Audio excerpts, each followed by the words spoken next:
মৃত্যু ব্যক্তি, বাপ মারা গেছে, মা মারা গেছে, আত্মীয় স্বজন মারা গেছে, তাদেরকে ডেকে দাওয়াত দিয়ে মানুষজনকে ডেকে একত্রিত করে কুরআন খানি, কলমা খানি, ভালো কাজের ব্যবস্থা করে, এটা একেবারে শরীয়ত সম্মত কাজ, চুল পরিমাণের শরীয়ত বিরোধী না। জোরে বলেন সুবহানাল্লাহ। এখন কিছু লোক বলবে, হুজুর আপনার আব্বা মারা গেছে, আপনি করেন, লোক কেন ভাড়া করছেন?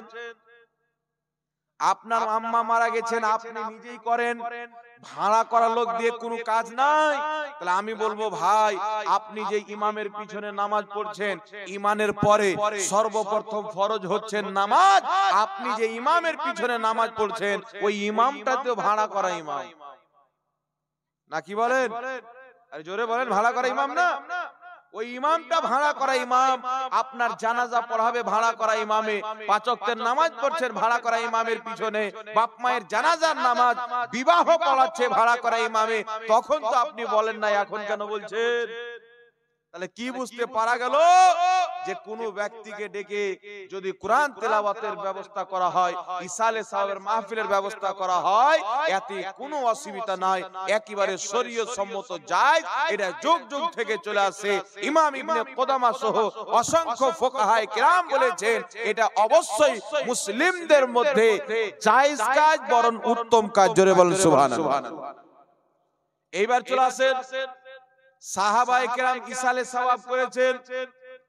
নবী মুআজ্জম সাল্লাল্লাহু আলাইহি ওয়াসাল্লামের বিখ্যাত সাহাবী হযরতে সাদ বিন আবাদা রাদিয়াল্লাহু তাআলা আনহু আমার নবীর নিকটে এসে বলছেন, ইয়া রাসূলুল্লাহ, আবু দাউদ শরীফের বিশুদ্ধ হাদিস শোনাচ্ছি, ইয়া হাবিবাল্লাহ, আমার মা ইন্তিকাল করেছে, আমি চাই আমার মায়ের নামে কিছু সাদকা করতে। তো এখন যদি মায়ের নামে সাদকা করি, তো আমার মা উপকৃত হবে কিনা, কিছু লাভ পাবে কিনা, লাভবান হবে কিনা? রাসূল পাক বললেন, অবশ্যই হবে। তো তিনি বললেন, হুজুর কি এমন জিনিস সাদকা করব যেটা আমার মায়ের জন্য ভালো হবে? তো রাসূল পাক সাল্লাল্লাহু আলাইহি সাল্লাম বললেন, তোমার মায়ের নামে পানি সাদকা করো। জোরে বলবেন না সুবহানাল্লাহ। তোমার মায়ের নামে পানি সাদকা করো। আওয়াজ দূর থেকে টানে। তোমার মায়ের নামে পানি সাদকা করো। সাদ বিন আবাদা রাদিয়াল্লাহু তাআলা আনহু একটা কূপ খুঁড়লেন, খুদার পরে বললেন, হাদিহি বেরুয়া উম্মে সাদ, এই কূপটা হচ্ছে হযরতে সাদের মায়ের জন্য, পানি পান করবে মানুষ, সওয়াব পাবে তিনার মা। জোরে বলবেন না সুবহানাল্লাহ। তো ইসালে সওয়াবের জন্য কূপ খুঁড়লেন, পালাস নাম লেগে গেল, লাগলো কি লাগলো না? তার কারণে নাম দিয়ে দিয়ে উমুক আল্লাহ ওয়ালার উরুস বা ইসালে সওয়াব, উমুক আল্লাহ ওয়ালার উরুস বা ইসালে সওয়াব, এইভাবে করা এটা শরীয়ত বিরোধী না, বরং সাদ বিন আবাদার আবু দাউদ শরীফের হাদিসের আইন মোতাবেক। জোরে বলেন সুবহানাল্লাহ। তাই আজকে আপনারা আল্লাহ ওয়ালার উরুসে এসেছেন, নাম দেওয়া আছে, এই নাম লাগিয়ে দিলে জিনিসটা নাজায়েজ হয় না, বরং সাহাবায়ে কেরাম নাম লাগিয়েছেন, তো নাম লাগিয়ে সালে সওয়াব করা এটা হচ্ছে সুন্নাতে সাহাবা। একটু জোরে বলতে হবে সুবহানাল্লাহ। এবার চলে আসেন, আজকের এই পবিত্র মাহফিলে খাওয়া দাওয়ার ব্যবস্থা করা হয়েছে। আমরাও আমাদের মা বাপকেও, আত্মীয় স্বজন যখন মানুষের মারা যায়, মা বাপের নামে, পিতা মাতার নামে 40 দিনে, 10 দিনে, 20 দিনে, 30 দিনে, আপনার বছরে তারা খাওয়া দাওয়ার ব্যবস্থা করে। পড়াশোনার ব্যবস্থা বলে দিলাম, খাওয়া দাওয়ার ব্যবস্থা করে। এটা জায়েজ হবে কি হবে না? মৃত্যু ব্যক্তির নামে খাওয়া দাওয়ার ব্যবস্থা করাকে এখন অনেক মুন্সি বেরিয়েছে, ডাইরেক্ট বলছে হারাম, ডাইরেক্ট হারাম বলে ফেলে। কিন্তু যেই মাওলানা ডাইরেক্ট হারাম বলে, আল্লাহর কসম খেয়ে বলি, এটা ওর আব্বার ঘরের শরীয়ত হতে পারে, নবী পাকের শরীয়ত না। এটা ইসলামে হারাম না। ইসলাম এখন দুই ভাগে বিভক্ত হচ্ছে। একটি ইসলাম যেটি ডিজিটাল আমেরিকা এবং ইসরায়েল বার্তানিয়া চায়, আরেকটি ইসলাম যে ইসলামকে প্রচার করেছেন আউলিয়ায়ে কিরাম, মাশায়েখিনে ইসলাম, সুফিয়ানে কিরাম, যে ইসলামকে প্রচার করেছেন, ওই ইসলাম যেটা মুস্তাফা জানে রহমাতের ইসলাম, যেটা সাহাবার ইসলাম, ওই ইসলামে মৃত্যু ব্যক্তির নামে খাওয়া দাওয়া করা নাজায়েজ না, বরং নেকির কাজ। জোরে বলেন সুবহানাল্লাহ, সওয়াবের কাজ। তাই ইমাম আবু নঈম আসবাহানী রাহমাতুল্লাহ আলাইহি 950 বছর পূর্বের কিতাব হিলিয়াতুল আউলিয়ার মধ্যে হাদিস নিয়ে এসেছেন। ইমাম সিয়ুতি রাহমাতুল্লাহ আলাইহি নবম শতাব্দীর মুজাদ্দিদ নিজের কিতাব আল হাবিলিল ফাতাওয়ার মধ্যে হাদিস নিয়ে এসেছেন। ইমাম ইবনে রজব হাম্বলি রাহমাতুল্লাহ আলাইহি নিজের কিতাব আহওয়ালুল কুবুরের মধ্যে হাদিস নিয়ে এসেছেন। কিতাবুজ জুহাদের মধ্যে হাদিসটি রয়েছে। হযরতে তাউস রাহমাতুল্লাহ আলাইহি বলেন, আমাদের জামানাতে যখন কোনো মানুষ মারা যেত, আমরা মৃত্যু ব্যক্তির নামে একদিন দুদিন না 7 দিন পর্যন্ত খাওয়া দাওয়ার ব্যবস্থা করতাম। জোরে বলবেন না সুবহানাল্লাহ। কদিন পর্যন্ত? 7 দিন। সাহাবায়ে কেরামের জামানায় হতো, তাবেঈনদের জামানায় হতো। ওখান থেকে যুগ যুগ থেকে চলে আসছে ইসলাম। মৃত্যু ব্যক্তির নামে 4 দিন পর, 3 দিন পর, 5 দিন পর, 6 দিন পর, 40 দিন পর আপনি যে কোনো দিনে খাওয়া দাওয়ার ব্যবস্থা করবেন। এটা শরীয়ত সম্মত জায়েজ কাজ। কিয়ামত পর্যন্ত কোনো মায়ের বেটা এমন জন্ম হয়নি যে এই কাজটিকে তারা হারাম প্রমাণ করতে পারে। কেউ জন্ম হয়নি, কারোর ক্ষমতা নাই যে মাওলানা বলছে এটা হারাম কাজ, ওটা ইসলামকে ধ্বংস করছে, ইসলামকে প্রচার করে না। জি, শয়তান রাসূল পাকের হাদিস থেকে প্রমাণিত কবর পর্যন্ত যায়। তো শয়তান তো দুনিয়াতে যা করলি কবরে তো ছেড়ে দে, তো কবর পর্যন্ত যায়। তো এই কিছু মাওলানা আছে এইরকম শয়তান, এরা মানুষকে কবরে যাওয়ার পরেও ছাড়তে যায় না, ওর পরেও নেকি করতে দিবে না। তাই শুনেন, মৃত্যু ব্যক্তির নামে আপনি যে কোনো দিনে খাওয়া দাওয়ার ব্যবস্থা করেন, কোরআন তেলাওয়াতের ব্যবস্থা করেন, শরীয়ত সম্মত একেবারে জায়েজ আছে। কেউ যদি একে নাজায়েজ বা বিদআত বলে, ওই ব্যক্তি হচ্ছে পথভ্রষ্ট জাহিল ব্যক্তি, মূর্খ ব্যক্তি, ওর কাছে ইসলামের জ্ঞান নাই। বুঝতে পারছেন আমার কথা? এবার চলে আসেন মিলাদুল ইসলাম। আজকে আপনারা এই পবিত্র মাহফিলে এসেছেন, যে মাহফিলটি হচ্ছে আল্লাহ ওয়ালার মাহফিল, ইসালে সওয়াব। এই মাহফিলে খাওয়া দাওয়ার ব্যবস্থা হবে, নেক কাজের ব্যবস্থা হবে। সমস্ত নেকি জিনার নামে ইসালে সওয়াব, তিনার নামে ইসাল করে দেওয়া হয়, পাঠিয়ে দেওয়া হয়। সওয়াব মানে নেকি, ইসাল মানে হচ্ছে পাঠানো। জীবিত ব্যক্তি নিজের ভালো কর্ম করে তার সওয়াব মৃত্যু ব্যক্তির নামে যেটা পাঠায়, ওটা কি বলা হয়? ইসালে সওয়াব। জোরে বলেন সুবহানাল্লাহ। ব্রাদার ইসলাম, এখন আমাদেরকে বুঝতে হবে যে আল্লাহ ওয়ালাদের মার্তাবা কতটুকু, ওলি কাকে বলে, এবং ওলিকে মানলে কি হবে আর না মানলে কি হবে। এক কথাতে আপনাদেরকে বলি, আল্লাহ পাকের ওলিগণের অনেক দরজা আছে। যেমন গস একটা দরজা, কুতুব একটা দরজা, আবদাল একটা দরজা, এবং মাজজুব একটা দরজা। তো আল্লাহ পাকের ওলিগণের যে দরজা আছে, ওই দরজার মধ্যে এক প্রকারের ওলি হয় যাকে মাজজুব বলা হয়। কি বলা হয়? মাজজুব। যারা ফকির সেজে থাকে, পাগল সেজে থাকে, মানুষ দেখলে তাকে পাগল মনে করে। নবী পাক সাল্লাল্লাহু আলাইহি সাল্লামের হাদিস ইবনে মাজাহ শরীফের মধ্যে রাসূল পাক বলেন, আল্লাহ পাকের কিছু বান্দা হয় যারা ফাটা পুরাতন কাপড় পরে, মানুষ তাকে দেখে পাগল মনে করে, কিন্তু তাদের মর্যাদা আল্লাহর দরবারে এত উঁচু, তারা যেটা বলে আমার আল্লাহ সেটাই করে দেয়। জোরে বলেন সুবহানাল্লাহ। তারা যা মুখ দিয়ে বের করে আমার আল্লাহ সেটাই করে দেয়। এই ধরনের আউলিয়া কিরামকে বলা হয় মাজজুব। যাদেরকে আমাকে দেখতে পাগল মনে হয়, ফকির মনে হয়, কিন্তু আল্লাহর দরবারে এরা সেই ফকির না, এরা পাগল, কিন্তু আল্লাহর মহব্বতের পাগল, আল্লাহর প্রেমের পাগল। আল্লাহর প্রেমের পাগল হওয়ার কারণে এদের জবান দিয়ে যেটাই বেরিয়ে যায় আমার আল্লাহ সঙ্গে সঙ্গে সেটাই করে দেয়। জোরে বলেন সুবহানাল্লাহ। জি, তাই বিরাদর ইসলাম আরেকটি কথা আপনাদেরকে বলি, যতক্ষণ পর্যন্ত একটি লোহাকে আগুনের মধ্যে না ভরবেন, ততক্ষণ পর্যন্ত ও লোহাকে পিঘলানো সম্ভব হবে না। তাই তার জন্য যতক্ষণ পর্যন্ত আপনি নিজের পীর ও মুর্শিদের নিকটে দরবারে তার খিদমতে না থাকবেন, ততক্ষণ পর্যন্ত আল্লাহ পাকের মারিফাত বুঝার ক্ষমতা আপনার হতে পারে না। जी, अल्लाह अल्लाह कहने से अल्लाह नहीं मिलता, अल्लाह वाले हैं जो अल्लाह से मिला देते हैं। চিরকাল আল্লাহ আল্লাহ বলে আল্লাহ পাওয়া যায় না, কিন্তু আল্লাহ ওয়ালাদের নিগাহে কারাম যদি হয়ে যায়, তারা একজন পাপী বান্দাকে আল্লাহ পাকের নেক ওলি বানিয়ে দেয়। জোরে বলেন সুবহানাল্লাহ। তার কারণে আল্লাহ পাক বলেছেন, হাদিসটি বুখারীর মধ্যে, হাদিসটি কি? আল্লাহ পাক বলছেন, যখন আমার কোন বান্দা নেক কাজের মাধ্যমে ফরজ ওয়াজিব সবকে বজায় রেখে বেশি করে নফলি ইবাদত করে আমার নিকট লাভ করে, আল্লাহ বলছেন আমি তার কান হয়ে যাই, তার চোখ হয়ে যায়, তার মুখ হয়ে যায়, তার হাত হয়ে যায়, তার পাও হয়ে যায়। মানে আপনি যখন একটি লোহাকে আগুনের মধ্যে পরিবেশ করবেন, 1 মিনিট পর টানবেন, দেখবেন আগুন আর লোহার রং একই হয়ে গেছে।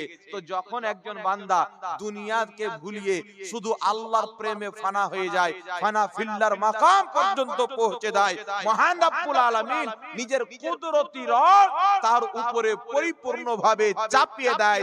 তখন হাত থাকে তার, কাজ করায় আমার আল্লাহ, জবান থাকে তার, কথা বলায় আমার আল্লাহ, চোখ থাকে তার, দেখায় আমার আল্লাহ, কান থাকে তার, শোনায় আমার আল্লাহ, পাও থাকে তার, চলায় আমার আল্লাহ। জোরে বলেন সুবহানাল্লাহ। তো লোহাটাকে যখন 1 মিনিট পর আগুন থেকে টানবেন, দেখবেন যে লোহার কালার আর আগুনের কালার এক হয়ে গেছে। হয় কি হয় না? জোরে বলেন, হয় না? তো আল্লাহ ওয়ালারা যখন আল্লাহর মহব্বতে পাগল হয়ে যায়, তো আর পুরো বডিতে আল্লাহর কবজা হয়ে যায়।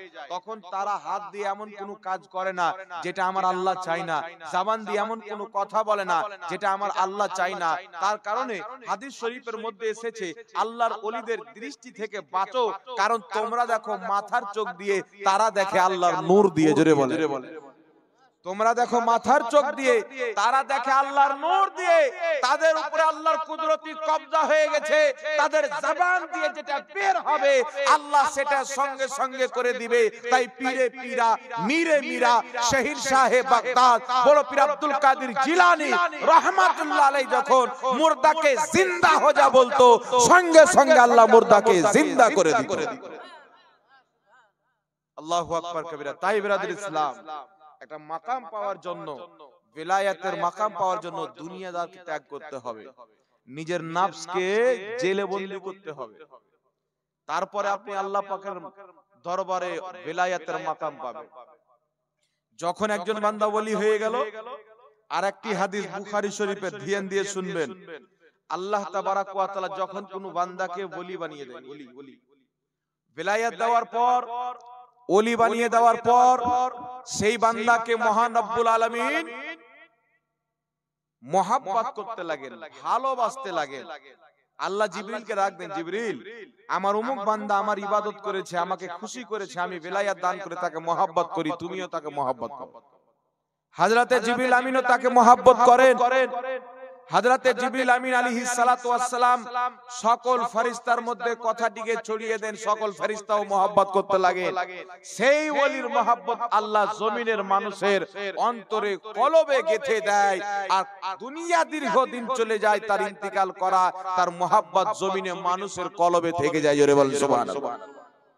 তাই আজকে গাউসে পাক কত বছর পূর্বের তাজকির আজকে পর্যন্ত হচ্ছে, গুণগান আজকে পর্যন্ত হচ্ছে। খাজা মঈনুদ্দিন চিশতি কত বছর পূর্বে গুণগান এখন পর্যন্ত হচ্ছে। তো মহান রব্বুল আলামিন যাদেরকে ভালোবাসেন তাদের ভালোবাসা দুনিয়াতে রেখে দেন। তাই কিয়ামত পর্যন্ত আল্লাহ ওয়ালাদের গুণগান এই জমিনের মাটিতে চলতে থাকবে, চলতে থাকবে। জোরে বলুন সুবহানাল্লাহ। এইবার একে মহব্বত করতে হবে। আল্লাহ যখন কাউকে ওলি বানিয়ে দিল, আপনাকে তাকে মহব্বত করতে হবে। কেন করতে হবে? যখন আপনি তাকে মহব্বত করবেন আল্লাহর ভালোবাসা পাবেন। আর যদি মহব্বত না করেন কি হবে?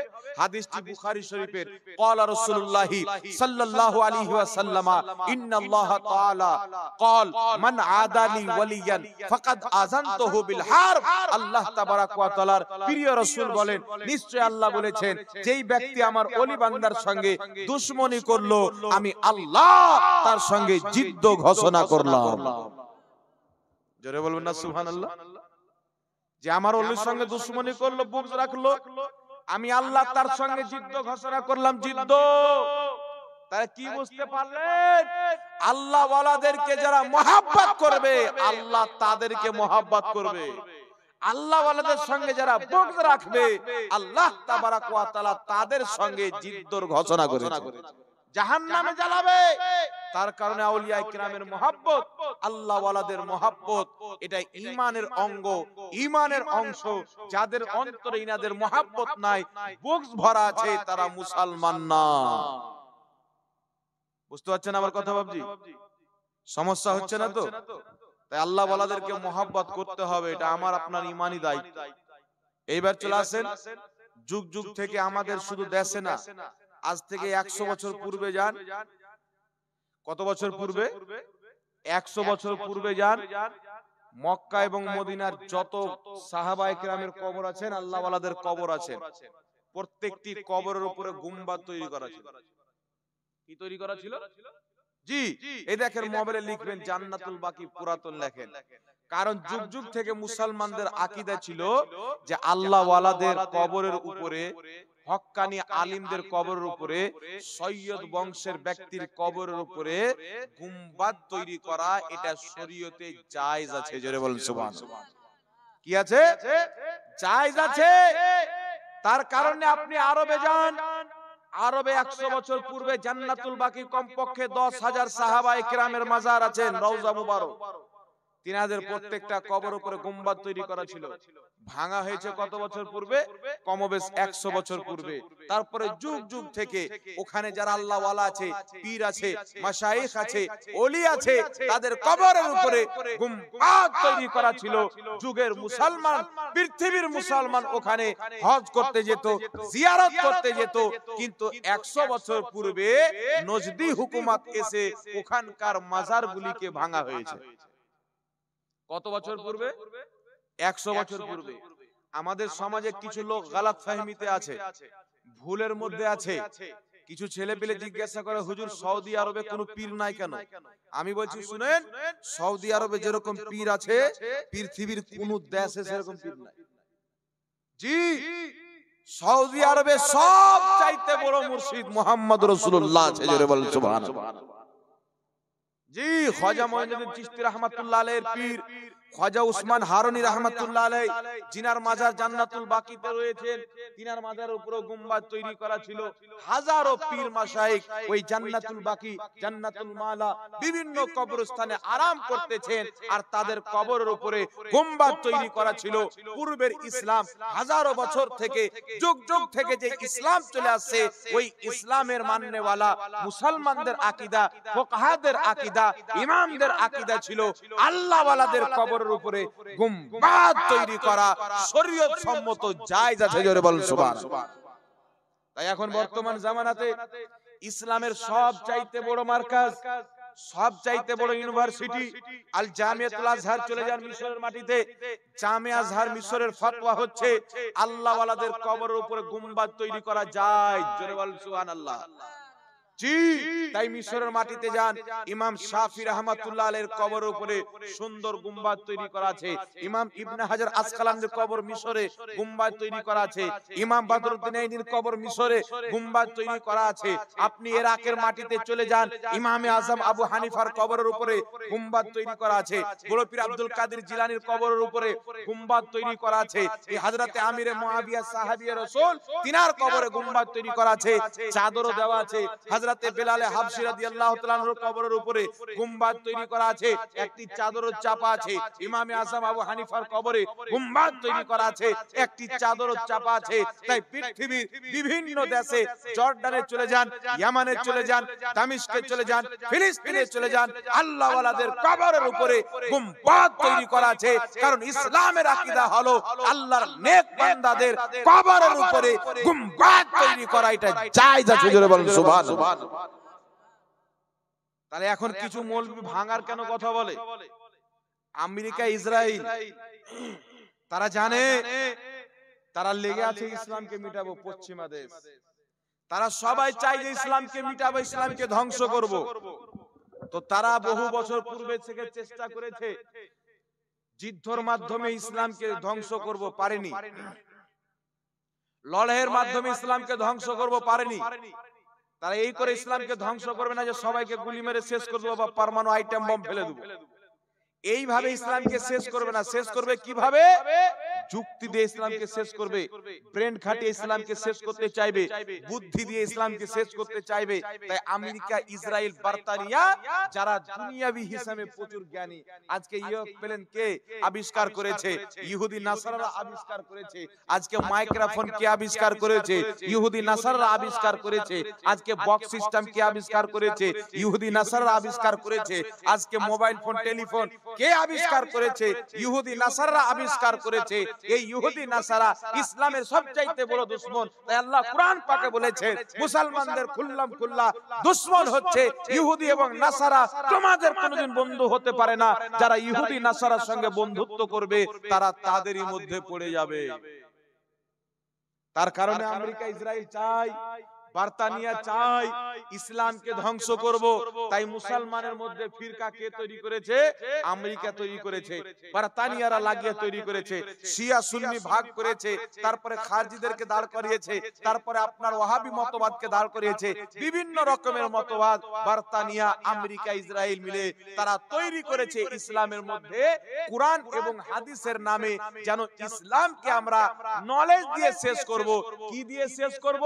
বলছে কোন জাতিকে যদি মিটাইতে হয়, কোন জাতিকে যদি ধ্বংস করতে হয়, আগে তাদের মধ্য থেকে তাদের আকাবিরদের মোহাব্বতকে বের করতে হবে, তারপরে ওই জাতি নিজেই নিজে ধ্বংস হয়ে যাবে। তাহলে মুসলমানকে কিভাবে ধ্বংস করব?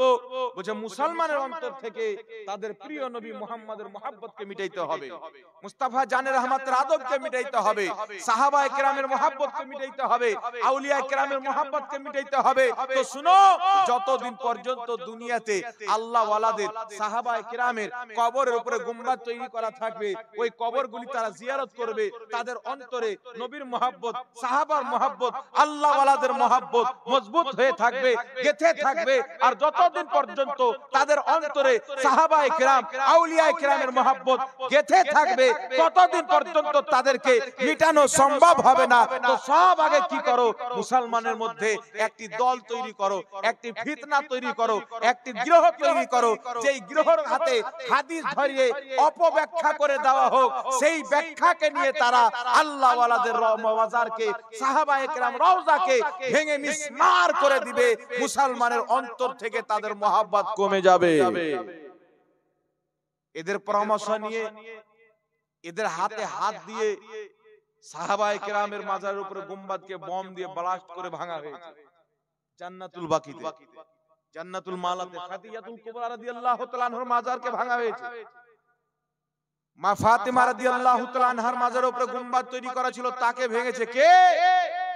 ওয়াহাবি মতবাদ, যার নাম বর্তমান জামানাতে যাদেরকে আমরা আহলে হাদিস বলে যাই। হাদিস শরীফের মধ্যে কি আছে শুনেন। রাসূল পাক সাল্লাল্লাহু আলাইহি ওয়াসাল্লাম হযরত আলীকে বলেছেন, আলী যাও, যত উঁচু পাক্কি কবর পাবে, মূর্তি পাবে, ভেঙে চুরমাচার করে দাও। এই হাদিসকে হাতিয়ার বানালো ইহুদি নাসারারা। এই হাদিসকে হাতে তুলে দিল আরবের মানুষের। যখন ওখান থেকে খেলাফাতে উসমানিয়া শেষ করে দেওয়া হলো, যখন যুগ যুগ থেকে 600 বছর পর্যন্ত খেলাফাতে উসমানিয়া কায়েম ছিল, মক্কা মদিনার মাটিতে কায়েম হয়েছে। মক্কা মদিনার মাটিতে সব চাইতে বেশি ধুম ধামাকা করে নবীর মিলাদ পালন করা হয়েছে। জোরে বলেন, জোরে বলেন না সুবহানাল্লাহ। তো এই যে মিলাদ, এই যে সালাম, এই যে কায়াম কোথায় থেকে এসেছে? মক্কা এবং মদিনার মাটি থেকে এসেছে। এটা ভারতে তৈরি হয়নি, এটা মেড ইন ইন্ডিয়া নয়, এটা মেড ইন সৌদি আরব। এরা মুস্তাফা জানের রহমতের দেশে শত শত বছর পূর্বের বড় বড় ইমাম, বড় বড় ফুকাহা, বড় বড় মুহাদ্দিস, বড় বড় মুফাসসির, লক্ষ লক্ষ হাদিস নিজের বুকের মধ্যে রক্ষা করে রাখনেওয়ালা মুহাদ্দিসিনগণ এই মিলাদুন নবীর তোহফা সারা পৃথিবীর মুসলমানকে দিয়েছে। জোরে বল সুবহানাল্লাহ। তাহলে মক্কা মদিনার হাদিস, এই হাদিস থেকে হাতিয়ার করে সাহাবায়ে কেরামের কবরে বম ফুটানো হলো। আর সাহাবায়ে কেরামের লাশ পর্যন্ত 1400 বছর পরেও সহি সালামত বেরিয়েছে। সুবহানাল্লাহ। জোরে বলেন না আল্লাহু আকবার। কিন্তু আমি আপনাকে বলছি শুনেন, শুধু হাদিস পড়ে যারা হাদিসের বাহিক অর্থ নেয়, এরাই হচ্ছে দুনিয়ার শ্রেষ্ঠ পথভ্রষ্ট। হাদিসটা কি জন্য? হাদিসটা কি সম্পর্কে আছে, হাদিসের আসল উদ্দেশ্য কি, এটা যদি আপনি জানতে চান আপনাকে মুহাদ্দিসিনে কিরামের তাশরীকে পড়তে হবে, হাদিসের শুরুহাতকে পড়তে হবে। তার কারণে শুনেন নবী পাক বললেন, আলী যাও, যত উঁচু পাক্কি কবর আছে মূর্তিওয়ালা আছে সবকে ভেঙে চুরমাচার করে দাও। কেন জানেন? ওই সমাতে জান্নাতুল বাকিতে ইহুদিদের কবর ছিল, কাফিরদের কবর ছিল, মুশরিকদের কবর ছিল, তাদের কবরকে পাক্কি করা হয়েছিল এবং তাদের কবরের উপরে তাদের স্ট্যাচু বানা ছিল, মূর্তি বানা ছিল। মুহাম্মদ রাসূলুল্লাহ বললেন, যাও ওই সমস্ত কাফিরদের কবরকে, মুশরিকদের কবরকে ভেঙে চুরে মিসমার করে দাও। এই জমিনের মাটিতে কোন কাফেরের কবর থাকবে না, এই জমিনের মাটিতে মুস্তাফার গোলামদের কবর থাকবে। জোরে বলেন সুবহানাল্লাহ। তাই ইমাম ইবনে হাজার আসকালানী রাহমাতুল্লাহ আলাইহি যিনাকে সবাই মানে, বুখারী শরীফের সারা ফাতহুল বারির মধ্যে লিখেছেন যে আল্লাহ ওয়ালাদের কবরকে, মুসলমানদের কবরকে, সাহাবায়ে কেরামের মাজারকে এই হাদিস নিয়ে যারা ভাঙতে চায় তারা ভুল পথে আছে। কারণ আমার নবী যে ভাঙতে বলেছিলেন মুশরিকদের কবর, মূর্তি পূজকদের কবর ভাঙতে বলেছিলেন, অগ্নি পূজকদের কবর ভাঙতে বলেছিলেন, এই হাদিসকে নিয়ে মুসলমানদের কবরকে, আউলিয়ায়ে কেরামের মাজারকে, সাহাবায়ে কেরামের মাজারকে ভাঙা যাবে না। যদি কেউ ভাঙে তো তাদেরকে কষ্ট দিল, আর যারা আল্লাহ ওয়ালাদেরকে কষ্ট দেয় আল্লাহর তাদের পক্ষে জিদ্দ ঘোষণা আছে। জোরে বলেন সুবহানাল্লাহ। বুঝতে পারছেন কথা আমার? বুঝতে পারছেন? তাই ইমাম ইবনে হাজার আসকালানীর মতে মাজারের উপরে গুম্বাদ তৈরি করা যায়। তাই ইমাম বদরুদ্দিন আইনির ফতোয়া আল্লাহ ওয়ালাদের কবরের উপরে গুম্বাদ তৈরি করা যায়। হানাফি মাযহাবের জগৎ বিখ্যাত ফকিহ ইমাম ইবনে আবিদিন শামী রাহমাতুল্লাহ আলাইহি ফতোয়া শামীর মধ্যে লিখেছেন, আল্লাহর নেক বান্দাদের কবরের উপরে, নবী বংশের কবরের উপরে, হক্কানি আলেমদের কবরের উপরে গুম্বাদ তৈরি করা জায়েজ আছে, এতে কোনো সমস্যা নাই। তাই ইমাম কাসানী রাহমাতুল্লাহ আলাইহি বাদায়ে সানায়ের মধ্যে লিখেছেন আল্লাহ ওয়ালাদের কবরের উপরে গুম্বাদ তৈরি করা যায়। একটু জোরে বলেন না সুবহানাল্লাহ। এর পক্ষে অসংখ্য দলিল রয়েছে, তাবেঈন থেকে প্রমাণিত রয়েছে, তারা সাহাবায়ে কিরামগণ, তাবেঈনগণের মধ্যে থেকে প্রমাণিত আছে যে তারা আল্লাহ ওয়ালাদের কবরের উপরে, অন্য সাহাবার কবরের উপরে তাবু খাটিয়েছেন। তার কারণে আল্লাহ ওয়ালাদের কবরের উপরে গুম্বাদ তৈরি করা শরীয়ত সম্মত, এটা যায়। চার মাযহাবের মধ্যে কোন মাযহাব একে নাজেজ বলেনি। জোরে বলেন, আর একটু জোরে বলেন না সুবহানাল্লাহ। তাহলে চার মাযহাবের বিখ্যাত ফকিহ ইসলামের মধ্যে যে চারটি মাযহাব তৈরি করেছে হয়েছে হানাফি, শাফি, মালিকি, হাম্বলি, চার মাযহাবের মধ্যে কোন ফুকাহায়ে কেরাম একে শিরক বা হারাম বলেনি, বরং সবাই একে জায়েজ বলেছে। একটু জোরে বলতে হবে সুবহানাল্লাহ। জোরে বলেন না সুবহানাল্লাহ। তাই আল্লাহ ওয়ালাদের কবর আজকে থেকে না বাবজি, যুগ যুগ থেকে মুসলমান কবর উপরে গুম্বাদ বানিয়ে আসছে। তাহলে যুগ যুগকার মুসলমান কি ইসলাম জানতেন না, হাদিস জানতেন না? আমার আপনার নবী বলেছেন কিয়ামতের পূর্বে ইলম উঠিয়ে নেওয়া হবে, মৌলবি তো প্রচুর থাকবে, ভালো ভালো জ্ঞানী, গভীর ইলমের গভীরতা রাখনেওয়ালা, কুরআন হাদিসের গভীর জ্ঞান রাখনেওয়ালাদেরকে আল্লাহ মওত দান করবেন। আর জাহিলরা আলিম সেজে বসবে, তারা হালালকে হারাম, হারামকে হালাল বলবে। ওই পরিস্থিতি এখন নাই। ফুকাহায়ে কেরাম বলছেন, মুহাদ্দিসিন বলছেন আল্লাহ ওয়ালাদের কবরে গুম্বাদ তৈরি করা যায়। যাদের কবর নবী পাক ভাঙতে বলেছেন মুশরিকদের কবর, মূর্তি পূজক, অগ্নি পূজকদের কবর, মুসলমানের কবর না। জোরে বলেন না সুবহানাল্লাহ। কিন্তু ওই হাদিসটা নবী পাকের, কিন্তু হাদিসের ব্যবহার হচ্ছে উল্টা পাল্টা, এর মানা মতলব নেওয়া হচ্ছে উল্টা, ভুল। তার কারণে বিরাদর ইসলাম একটি কথা মনে রাখবেন, আল্লাহ ওয়ালাদের কবর যে গুম্বাদ তৈরি করা হয়েছে এটা শরীয়তের খেলাফ না, শরীয়ত সম্মত। একটু জোরে বলতে হবে সুবহানাল্লাহ। এবার আরেকটি মাসলা আপনাদের সম্মুখে আমি ক্লিয়ার করে দেব। আল্লাহ ওয়ালা যদি জমিনের উপরে থাকে তবুও তাদের সম্মান করা জরুরি, আর যদি জমিনের নিচে চলে যায় তবুও তাদের সম্মান করা জরুরি। বুঝতে পারছেন? আল্লাহ ওয়ালা যদি বা হায়াত থাকে তবুও তাকে ভালোবাসতে হবে, ইন্তিকালের পরে যদি কবরে চলে যায় তবুও তাকে ভালোবাসতে হবে। আপনারা বলেন সাহাবায়ে কেরামকে আমরা ভালোবাসি কি বাসি না? কোন সাহাবা দুনিয়াতে বা হায়াত আছেন? হ্যাঁ, ইন্তিকাল করে কবর জগতে বা হায়াত আছেন, দুনিয়াতে তো নাই। তার কারণে শুনেন, আমি আপনাদের সম্মুখে বলতে চাই, আল্লাহ ওয়ালারা নিজের কবরে জিন্দা আছে। আল্লাহ ওয়ালারা নিজের কবরে জিন্দা আছে। 11 শতাব্দীর মুজাদ্দিদ ইমাম মুল্লা আলী কারি রাহমাতুল্লাহ আলাইহি নিজের কিতাব মিশকাতের শরা মিরকাতের মধ্যে লিখেছে, যারা আল্লাহর ওলি হয় তারা মরে না কি করে? বলছে এক জায়গা থেকে আরেক জায়গা পরিবর্তন করে যায়। জোরে বলেন সুবহানাল্লাহ। ইমাম মুল্লা আলী কারি সহ ইমাম গাজ্জালী রাহমাতুল্লাহ আলাইহি বলছেন যে আল্লাহ ওয়ালারা ইন্তিকাল যখন করে, ইন্তিকালের পর আল্লাহ ওয়ালাদেরকে আল্লাহ পাক রূহের একটি এমন শক্তিশালী দেহ দান করে, তারা যখন তাদের মাননেওয়ালা তাদেরকে স্মরণ করে, যতই দূরে থাক না কেন তারা এমন ভাবে দেখে, এমন ভাবে শুনে যেমন সামনে উপস্থিত আছে। বুঝতে পারছেন? একটু জোরে বলুন না সুবহানাল্লাহ। তাই তিরমিজি শরীফের একটি বিশুদ্ধ হাদিস শুনেন, একজন সাহাবী একটি জায়গাতে তাবু খাটালেন, তাবু খাটার পরে দেখছে ওই জায়গাতে কবর আছে, কবর মানে মাটির ভিতর থেকে সূরা মুলকের তেলাওয়াতের আওয়াজ আসছে। কিসের সূরা? কুরআন পাকের সূরা, সূরা মুলক। সূরা মুলকের তেলাওয়াত আসছে, তেলাওয়াতের শব্দ আসছে। কমপ্লিট তেলাওয়াতকে তিনি শ্রবণ করে নবী মুস্তাফার দরবারে গেলেন, হুজুর আমি একটি জায়গাতে তাবু খাটালাম, আমি জানছিলাম না এখানে কবর আছে, ওই কবর